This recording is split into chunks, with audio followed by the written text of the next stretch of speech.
Kulo muntu oyokuzondela ukuthi ucela into ethile wena wangakwazi ukuthi umnike leyo nto, ngoba khona abantu abazi ukuthi ngesikhathi wena bekubona mhlawumbe uhamba ngemoto noma uvuka ekuseni uyosebenza noma uphethe imali, kube ngathi wena leyo mali awuyidingi, ebese umuntu avela aqhamuka athi ngicela imali ethile, ngicela imali ethile, alindele ukuthi wena khona manje le mali ufuna uvele umnike. Uma ungasamniki futhi avela kuzonda umuntu.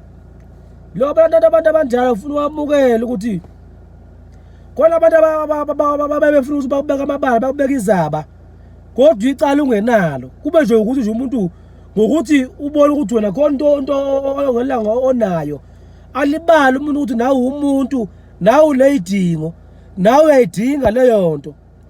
Ebese umuntu mawungasamniki leyo nto, ebese ayakuzonda, abone ngathi wena uyamncisha, ngoba abantu bayahlupha. Kunabantu abavuka kuseni bayosebenza, athi umuntu makuphela inyanga ehola uqhamuka umuntu azofuna imali, ubone ukuthi lo muntu kade ayibalile kule mali yakho, kuphela ubalinde ukuthi uhole bese ayifuna.